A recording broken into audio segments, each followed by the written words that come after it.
This is the Sixth Man Show, an Orlando Magic podcast, with your hosts, Luke Sylvia and Jonathan Osborne, covering all things Magic basketball. By fans, for fans. Go Magic!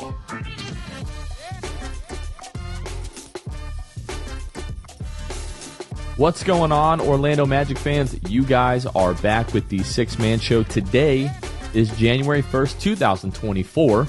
Jonathan Osborne here, as always, joined by my co-host, Luke Sylvia. Luke, Happy New Year. Happy New Year, Jonathan. I've got my my glass of sparkling apple cider because prior to this, I was at a family engagement with my nephews and brother and his family and my parents, all of them. We did a ball drop at 7:30. I highly recommend if you have kids, turn the old last year's ball drop on. Now, my nephews are getting to the age where they're figuring it out. My nephew was like, hey, that says 2023. And we're like, someone's getting fired. So we did that too with the kids before bedtime tonight. Yeah, you have to. And so I've got my apple cider they sent us home with, which is nice. Great time. Big apple cider guy. So yeah, I'm good aside from what we just watched happen in Phoenix. Yeah, I just wanted to take a minute or so at the beginning of the show here just to thank our viewers, our listeners, our supporters, patrons for everything this year. By all accounts, like whatever metric you look at or things that we got to experience, watch parties, heck, even Magic wins. Like this was by far our biggest year, here at the Sixth Man Show. When I just look at the way that like the show has grown again, like our reach, social media accounts, the things that we've been able to do, the people that we've been able to add to our team, the content that we've been able to produce, the content streams that we've been able to add to the show, like could not be more grateful for the last year, Luke. And I'm just like, it just makes me even more excited for 2024 and whatever that is going to bring. I don't know how we're going to top that year, but I think we said the same thing after 2022. So looking forward to this year. We started off 2023, I believe, with Nikola Vucevic coming on the show. I think that was January or February. Yeah. And that was just kind of the precursor for the year that we would have, that the show would have, that the Magic would have, right? Like the Magic's record, I think it was Philip Rossman-Reich of Orlando Magic Daily and Locked On Magic put out basically the Magic's record in this calendar year.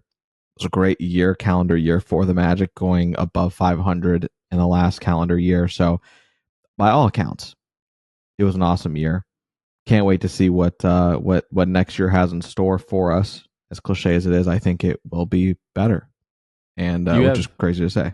Do you have any resolutions for this new year, 2024? I had a super weird. I'm still having, but like I've had a super weird health year.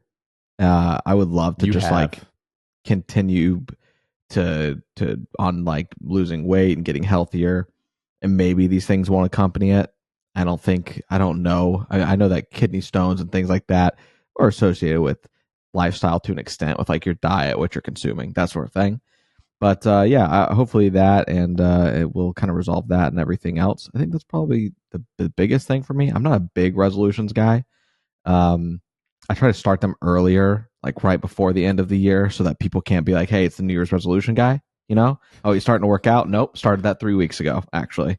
So just that really, is there, are you a big resolution guy? I can't remember. I'm not really a big New Year's resolution guy. Like I'm usually like, if I think of like, oh, this could be a New Year's resolution, it's like, just start it now. Like don't wait. You and I, the both of us, like when I look back at the photos that we took like promotional photos at the draft lottery watch party. When I look at the photos of you and I, I'm like, dude, our heads were so big. You and I, like around that time, we're both like, no, we need to get like more serious about our health, and we need to lose a little bit of weight. So I've lost probably like a good 20 pounds since then.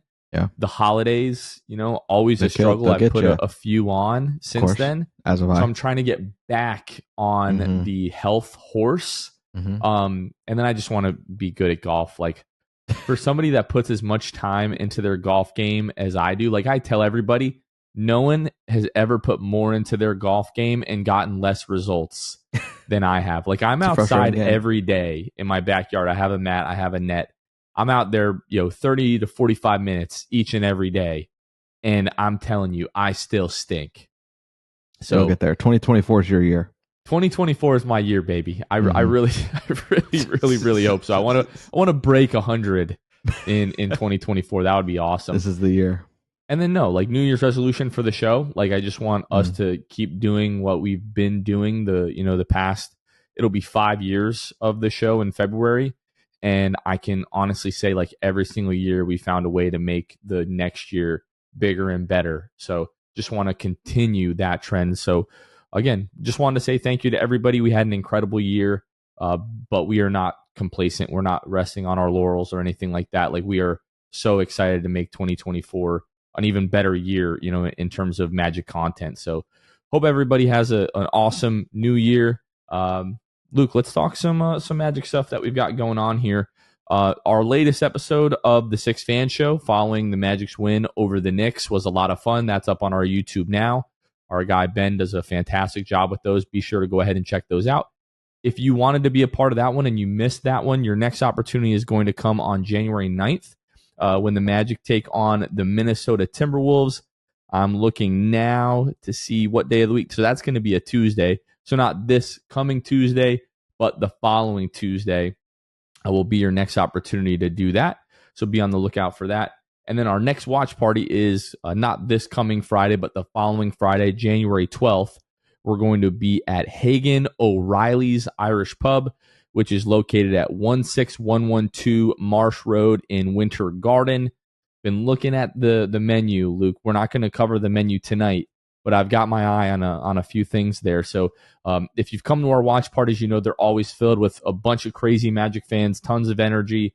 Always fun when we get wins at those, and we're playing the Heat. So not a better opportunity to get together with Magic fans and root on your team so that they can beat their in-state rival. Looking forward to that. And today, New Year's Day, Luke, as our listeners or viewers are consuming this pod, it is triple vote day when it comes to NBA All-Star. So you can go to vote.nba.com, vote for your favorite Magic players. Your votes today count triple. So one vote counts as 3. So be sure, if you don't do anything else today besides listen to this pod, make sure you go and vote for your favorite Magic players. Again, that's vote.nba.com. Let's get right into the state of the Magic.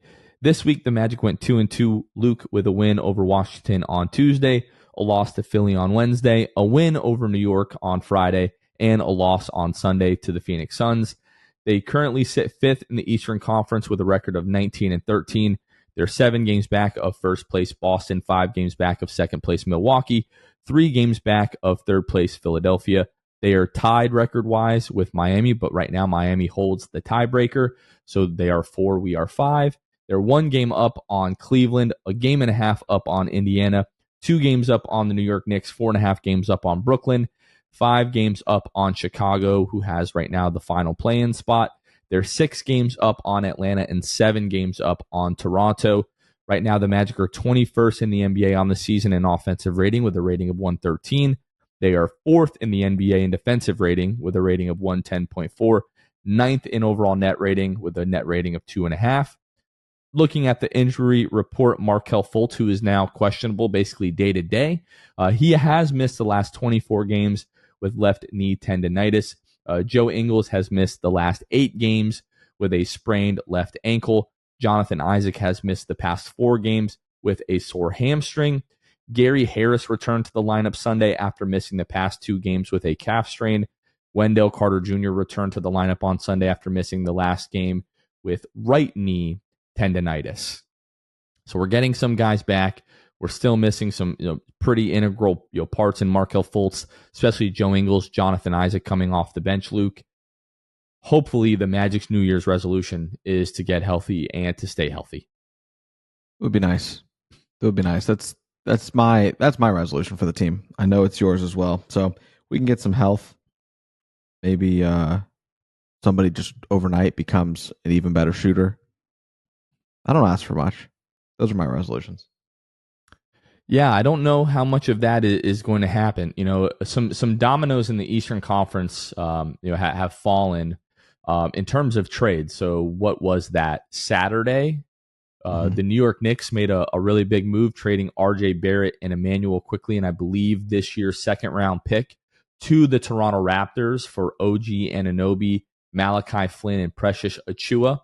So some Magic fans were like, hey, Emmanuel Quickly, he might be a good restricted free agent target. The Knicks are already paying RJ Barrett and Jalen Brunson and Julius Randle. They may not be able to pay Emmanuel Quickly, and he was somebody that Kevin was on the Knicks film school doing the preview pod before the Magic Knicks game on Thursday or Friday, talking about how IQ was a guy that some Magic fans had circled for a potential free agent target. It looks like that's not going to really be a possibility. I don't think Toronto makes this move unless they're looking to re-sign Emmanuel Quickly this offseason.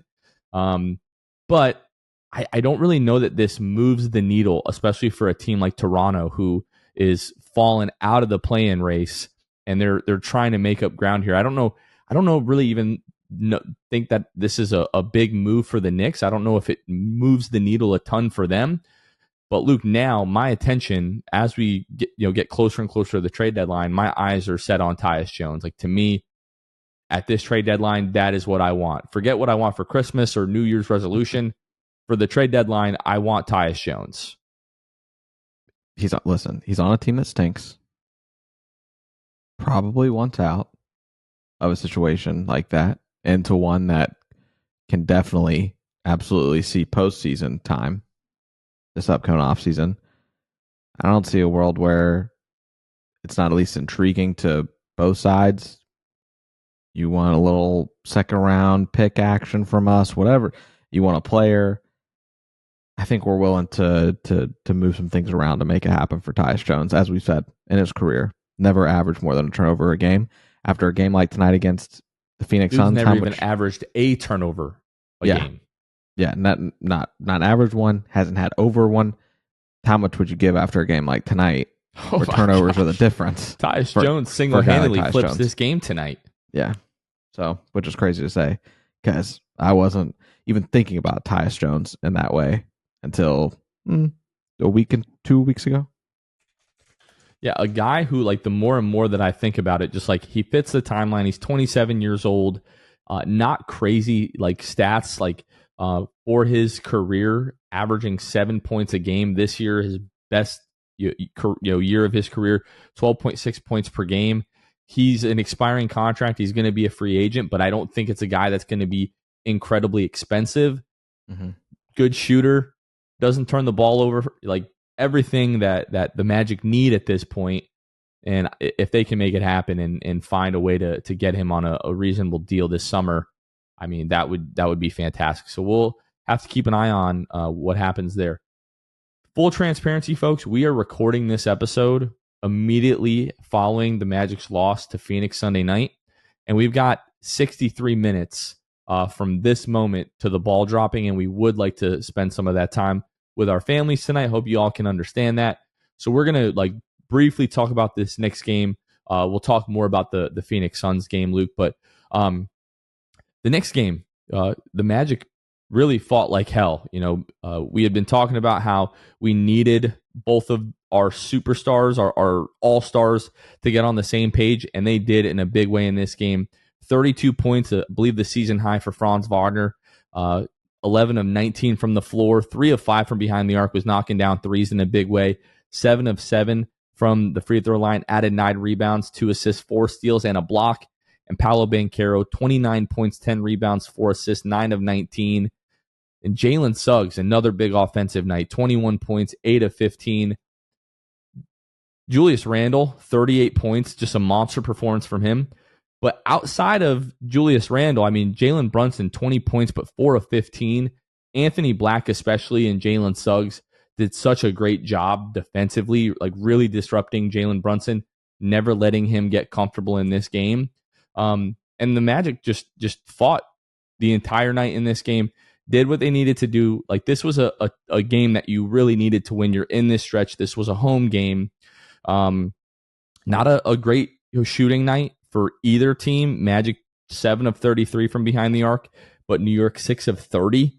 Again, Jalen Brunson 0 of 4, Dante DiVincenzo 0 of 5, Julius Randle 0 of 4, RJ Barrett 105 for a team that can't really shoot from behind the arc in the Magic.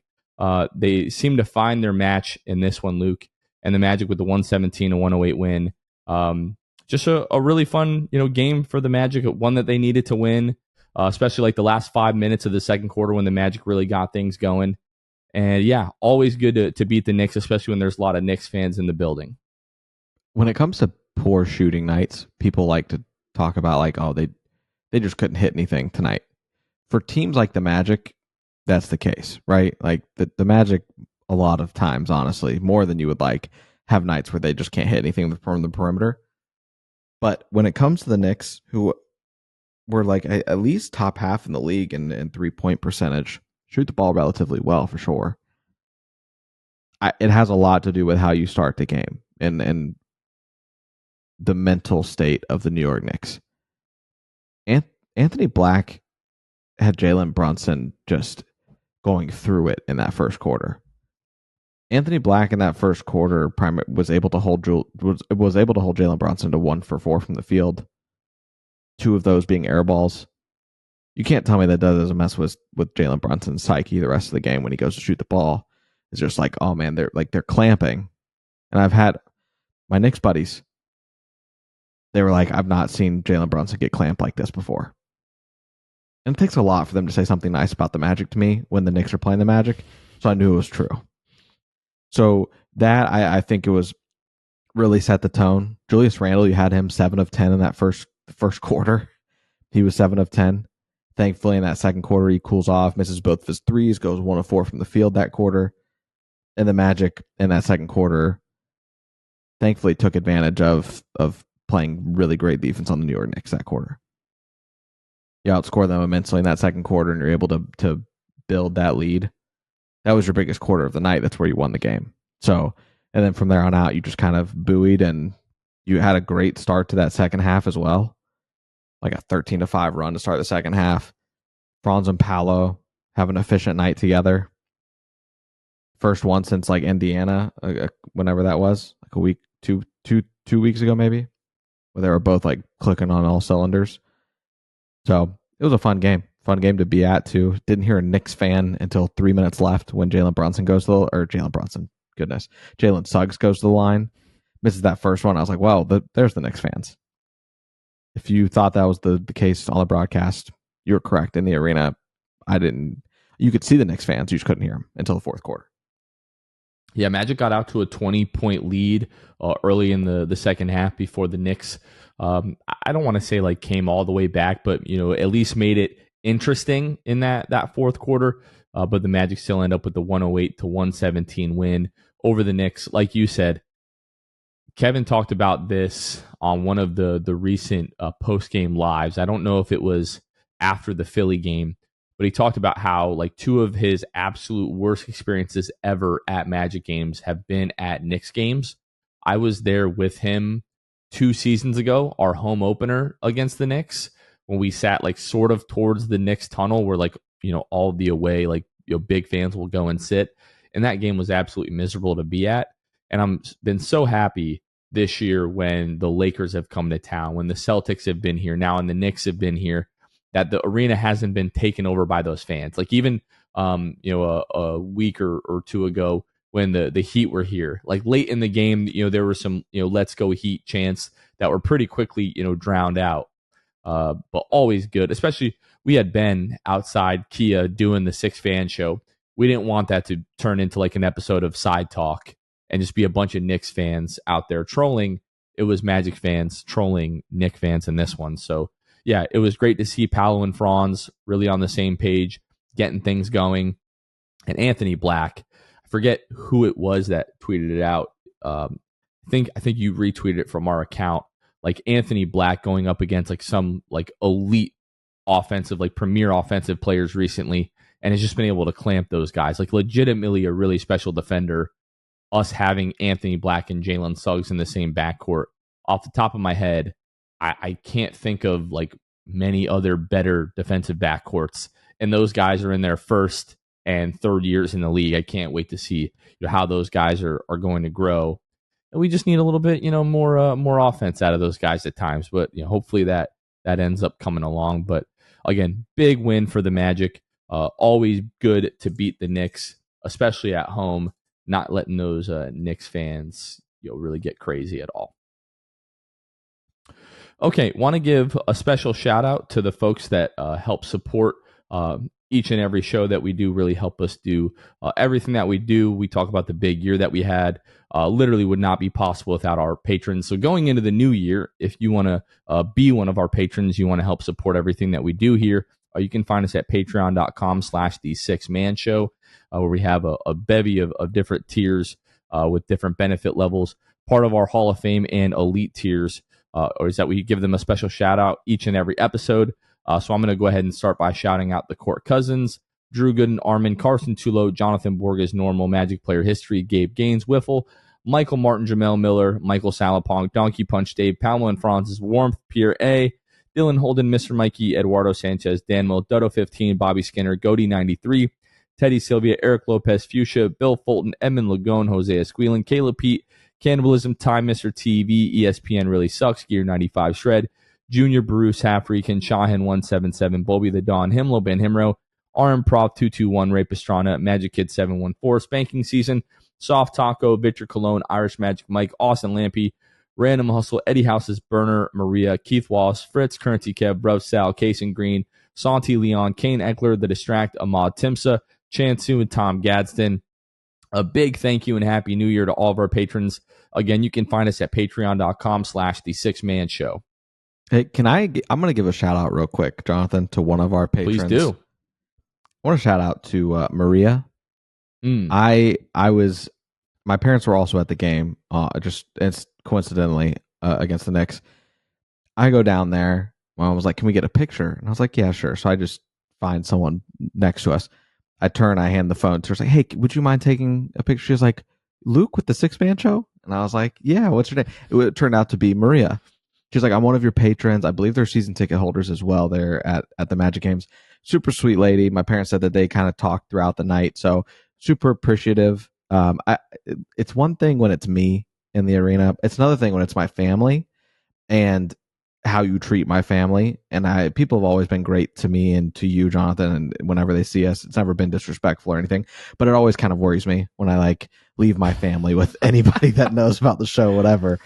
And just Maria was just great throughout the night. We talked on Twitter afterwards as well. So just shout out to Maria, being super nice and genuine and supporting the show and doing that, for a really long time now. I think she's been a patron for a while.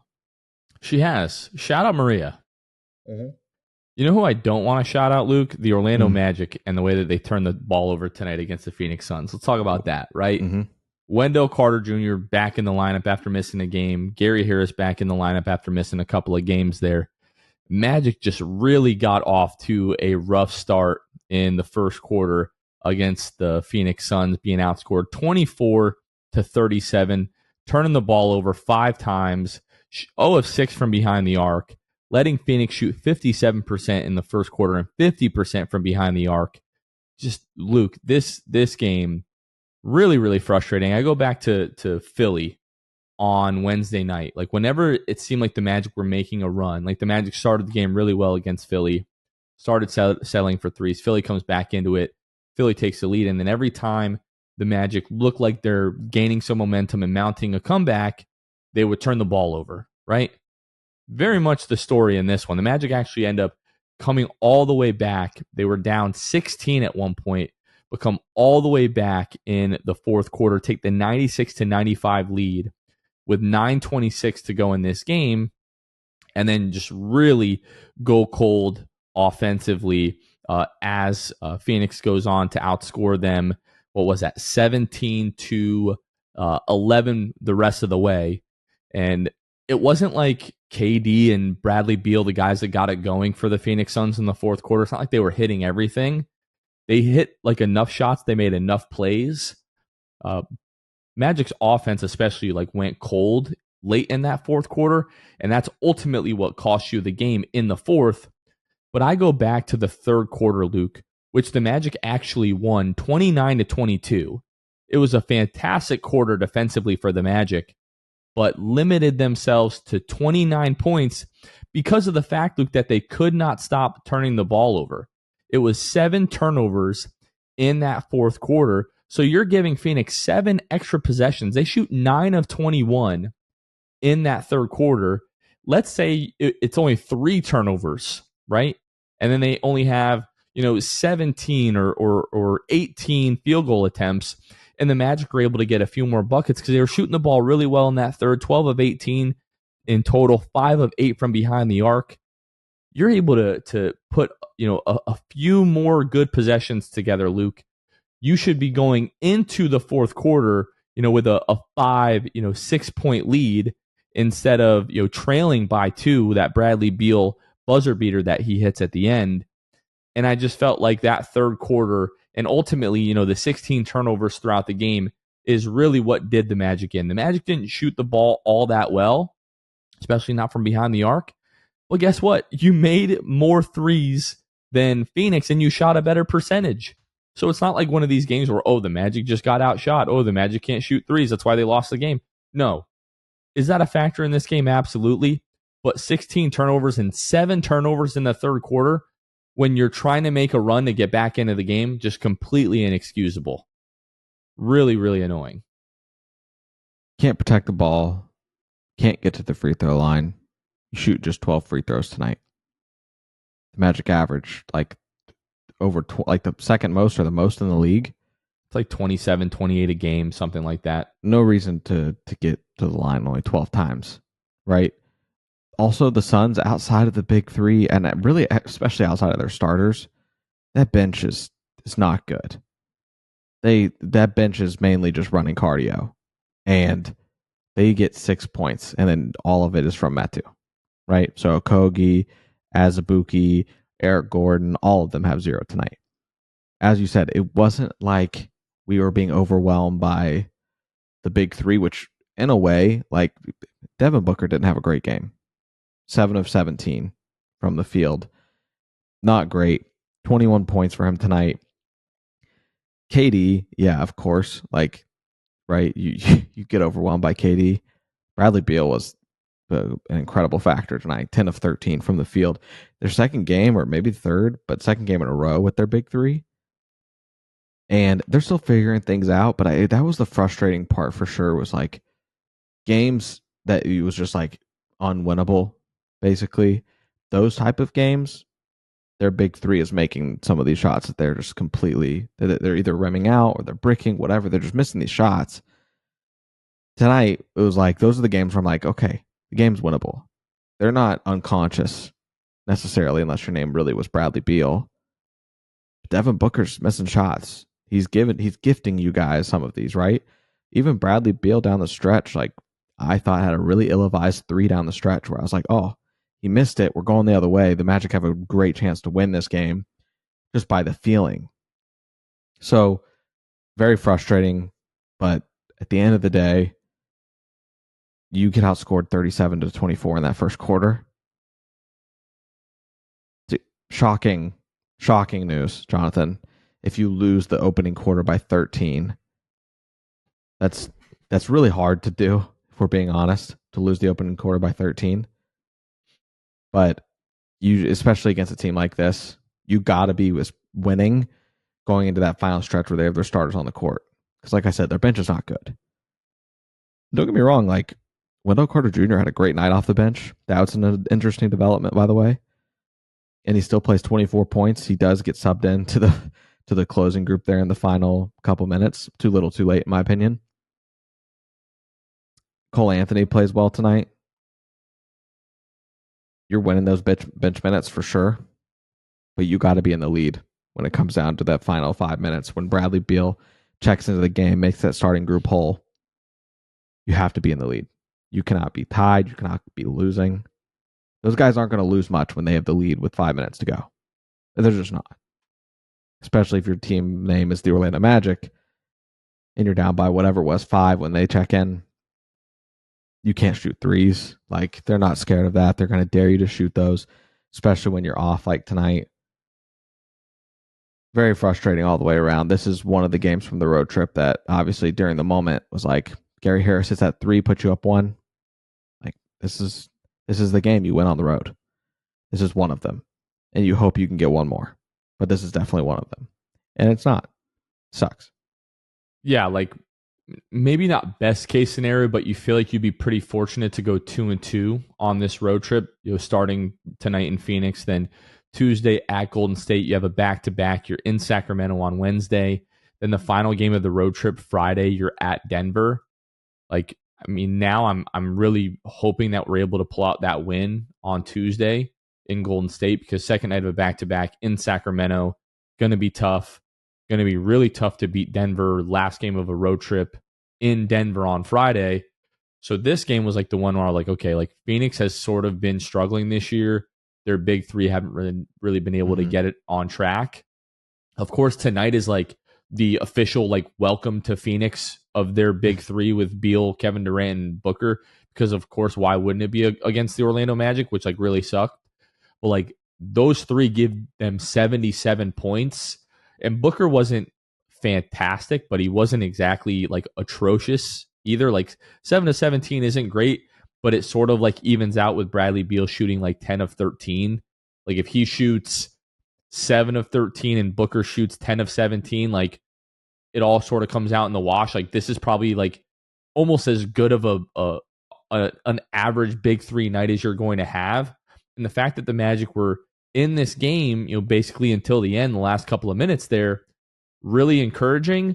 But it's just the fact that like to start the third quarter, like Goga Batadze with back-to-back just mind-numbing turnovers. Crazy. Like what are you even thinking there? Sort of these like just like we're trying to make these nice pocket passes like across the lane. We do this again and again and again where it's just these lazy passes that we're either making from one side of the court to the other. It's like it's always a cross court or like a cross lane pass that we're trying to make, and then the other team is going the other way. Like when you're giving the other team so many more possessions because you're turning the ball over, thank goodness for the offensive rebounds tonight. I think it was Goga Batadze had like 4 offensive rebounds in the first half. And the Magic end up now NBA.com is saying 15 turnovers instead of 16 there. But the Magic end up with 8 offensive rebounds on the night. Trying to see how many second chance points it was here. I don't have it here on NBA.com. Usually you can pull that up on ESPN, Luke. I don't know if you can see that, but thank God for the second chance points. I think at one point it was like 22 second chance points like midway through the second quarter. Like that was legitimately keeping the Magic in the game. And I talked to Jamal Mosley about this last Wednesday after the Philadelphia game, and Jalen Suggs for that matter. Like, what can you all do to fix this turnover problem? Because the Magic, last time I checked, right before we started recording, they're like 24th in the league in turnover percentage. So in total, percentage of possessions that end in a turnover, the Magic are a bottom 6 team in the NBA. Like, it's just completely inexcusable. And this has been an issue all year long for a team and a coaching staff that puts an emphasis on taking care of the basketball. They are so lackadaisical with the ball. I tweeted, like, this team just doesn't even care about possession. Like, they do not care about having the ball. They just so willingly give it to the other team. And you're lucky that Phoenix didn't really do a great job of, like, converting those points tonight. If they did, you probably lose this game by 20. So the Philadelphia game, now this Phoenix game, 2 games this week where we're in this stretch. If you have opportunities to win these games, you have to go out and win them. And we're just completely giving these games away. As we start to fall in the standings, if this trend continues and we get to the end of the year and we're like, oh man, we could have been the 6th seed or we could have been the 5th seed, or hey, we might have even been able to get to 4 and had home court advantage. I feel like we talked about this Wednesday night after that game. But these are games that you're going to look back on and be like, man, if only we just could have taken care of the basketball. It wasn't even the shooting. It wasn't the defense. Most of that was good enough to win you this game, but you just cannot take care of the basketball. I do not understand it. And the other thing, too, is that, yes, you had 15 turnovers tonight. That's about your average, right? It needs to cut down for sure. But Phoenix is worse when it comes to turnovers. I understand the big three's back, whatever. I still think that you should be able to force more than the amount that you did tonight, 6, right? There's no reason. This defense flies around. They get deflections. They get their hands on the ball. A rare night where Jalen Suggs doesn't get a steal. He had 4 fouls tonight. And Anthony Black doesn't get a steal tonight. It was frustrating, and I agree with you. It does all come down to those turnovers. Goga Pataza, you talked about those. Listen, before the game started, I'm not going to lie to you. Like, I was excited about him starting over Wendell just because of the chemistry they've built to this point. They have that win streak together. We all know what it is. But then that happens in the third quarter, and I'm like, I pull him. You have to stop the bleeding. And unfortunately, 2 turnovers back to back, like too little, too late at that point. He's made the negative impact on that end. Goga has those first few offensive rebounds in the first quarter. 3 or 4 of them doesn't go, like nothing, no other offensive rebounds the rest of the game. The turnovers were just atrocious. And like I said, this was the game that I think you had to win, because if you don't win this one tonight, which you didn't, you got to get the one on Tuesday against Golden State, who has struggled as of late. That this does not seem to be the Golden State of old. Golden State has gotten old. You've got to win that game on Tuesday because you go back to Sacramento. That's a crazy environment. And then you got to play Denver. So you have to win on Tuesday. Yeah, you have to. And with the stretch that we're in the middle of, like, I would argue that you have to find a way to win one of those 2 games to close the road trip. Like, I don't really care how hard it's going to be to beat Sacramento or to beat Denver. Like, you look at the standings, like the Magic's lead where they are, they were second, and then they were third, and then they were fourth, and now they're going back and forth between 4th and 5th with Miami. Like, teams are closing the gap. If we look below us in the standings, Cleveland is a game behind. Indiana is a game and a half behind. New York is 2 games behind. Like, you don't find a way to win 2 games on this road trip, like, you may be the 7th or even the 8th seed before this week is over, Luke. Like, we'll talk about like the week that we're going into, but if you can't find a way to come away with a couple of games on this road trip, it's not likely, but it's very possible that you're the 7th or 8th seed when to start the week you were the 4th seed. Like, that's how close the standings in the Eastern Conference are. And yeah, we're now in January. Standings aren't the end of the world right now. We know that this team needs to get through January. Then the schedule really lightens up. And yeah, even if you find yourself at 7 or 8 at the end of January, you'll have enough time. You'll have, all of February, all of March, and the first week of April to climb back up if you want to get to 4 or 5 or whatever. So it's not the end of the world, but it just doesn't instill a lot of confidence, if you're losing games and dropping in the standings. So, Luke, I do want to take us to a bright spot in this game. Mm-hmm. Paolo Banchero was absolutely fantastic. 28 points, 9 rebounds, 7 assists, 12 of 23. Apart from the offensive rebounding, like before Franz really got going in that second half in the fourth quarter, it felt like Paolo Banchero was the reason that the Magic were in this game. I want to take us to the 10-minute, 3-second mark in the fourth quarter. Bradley Beal has a dunk on one end. Paolo Banchero just takes the ball coast to coast to the other end with the poster over Yusuf Nurkic, and that is going to be this week's Jam Hot Chicken Jam of the Week, Luke. Incredible, sensational dunk. Wish it would have came in a win, but it still was fun. That moment was a good time. Absolutely. Like you said, that is brought to our friends at Jam Hot Chicken. Jam Hot Chicken, located at 400 West New England Avenue, Suite 13 in Hannibal Square. Go to jamhotchickenfl.com. Menu, online ordering, so you can order ahead. Music playlist, all things Jam Hot you could find there. I got the opportunity, the blessing, to go to Jam Hot Chicken on Friday. The boys and girls over there hooked it up. I got the usual, the Sando, mild. And then they gave me little extra little chicken fingers with some comeback sauce. Incredible.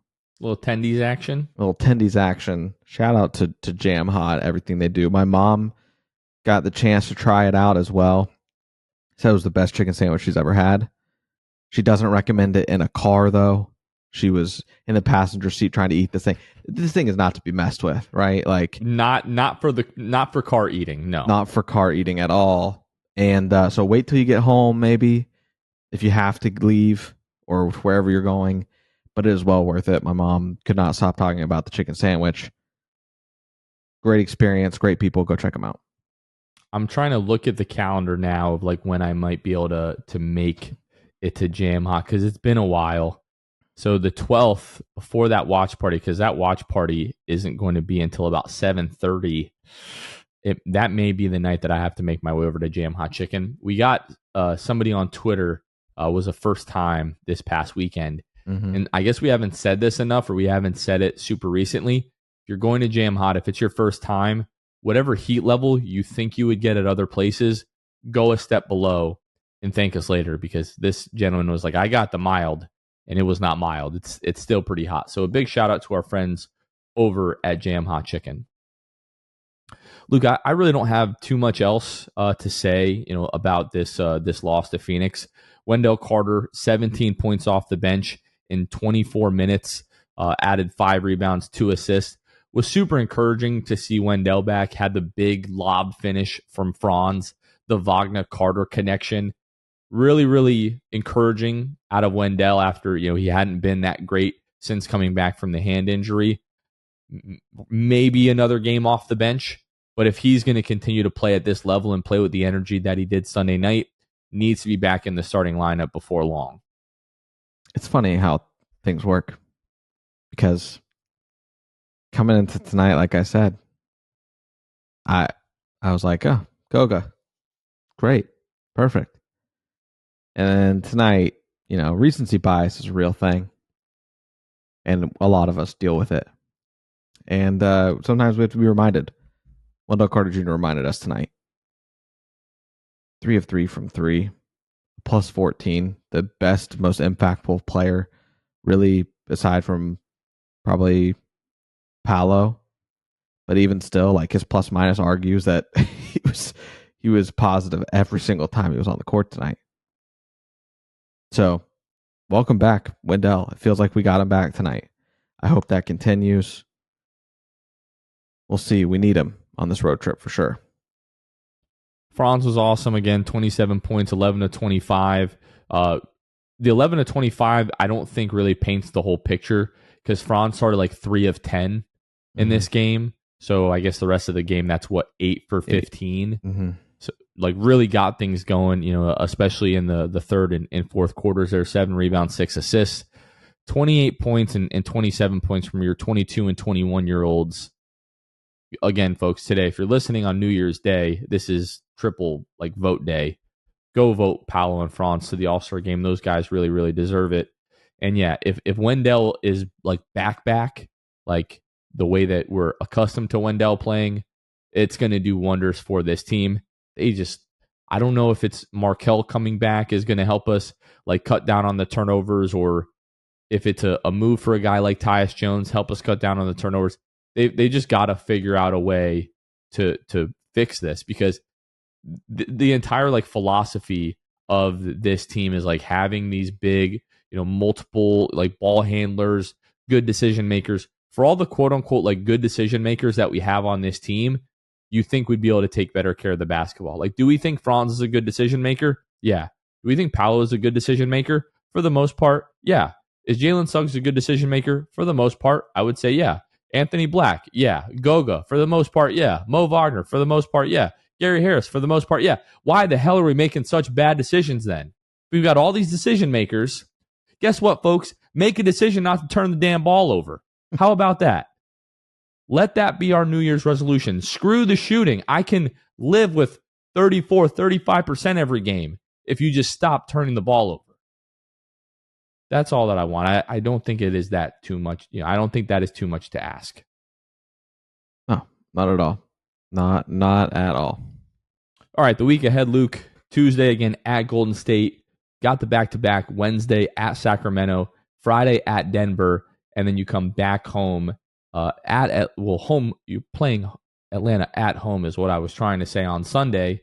I feel like that happened the last time that we had a West Coast road trip that ended in Denver. I feel like we had Atlanta at home, like the very next game, which you don't really have a day off. Like you're coming back, you're getting back from Denver, you're getting back from this long road trip.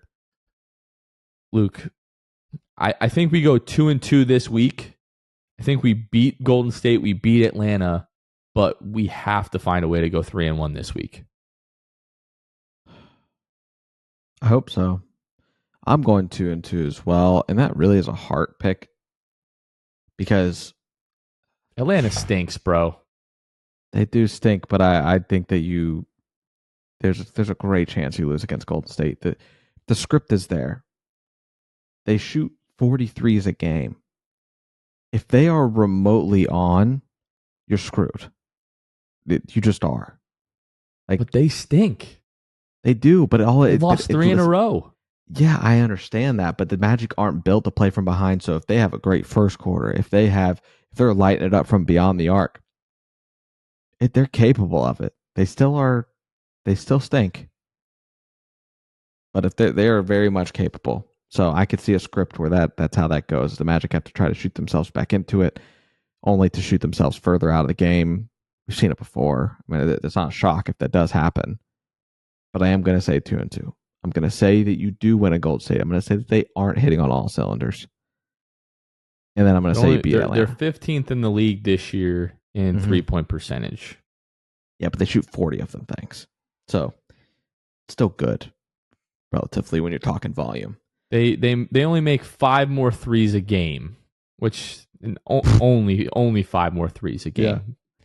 Yeah. I don't care. You just got to find a way to do it, boys. I don't want your excuses.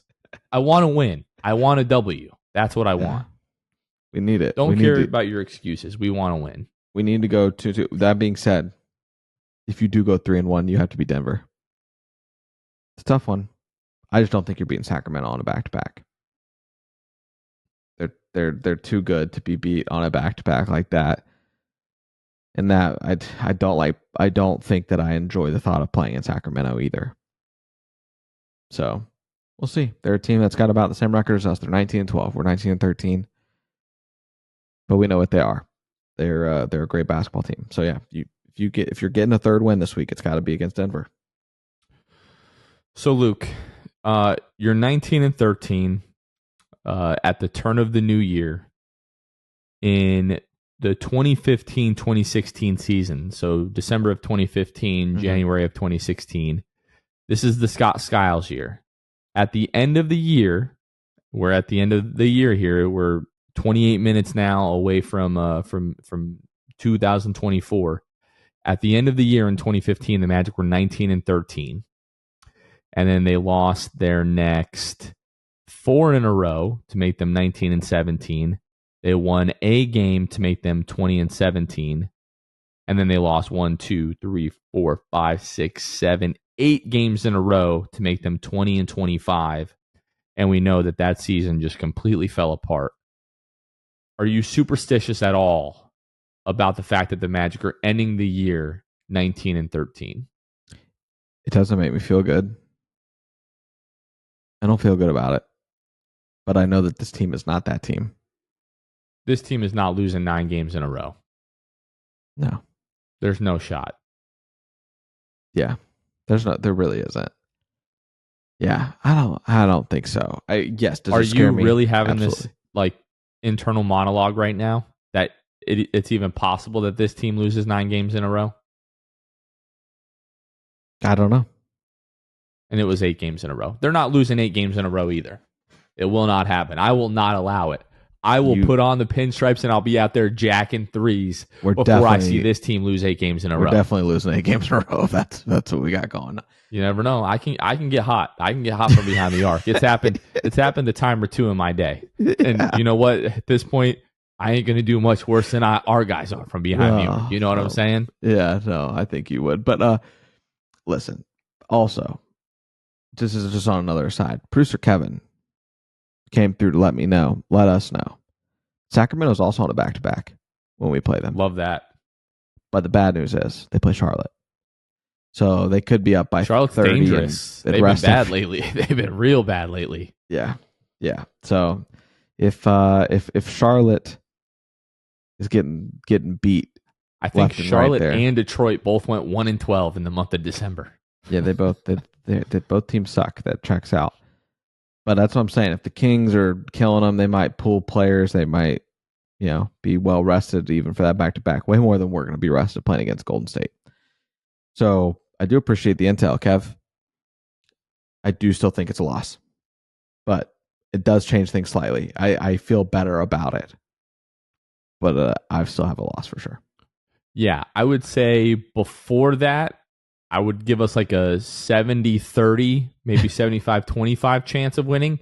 Now it's like 65-35, maybe 60-40.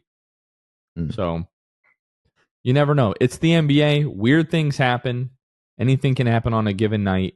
If the Magic hit, 12 threes in that game and win, wouldn't be completely shocked. It's just the way that these sort of things go. All right, Luke, we're going to wrap this one up. Unless you have anything else to add. Want to wish everybody a happy new year. You're not listening to this on New Year's Eve, but your past self, I hope, had fun and was also safe and not stupid. Don't drive drunk. Uber.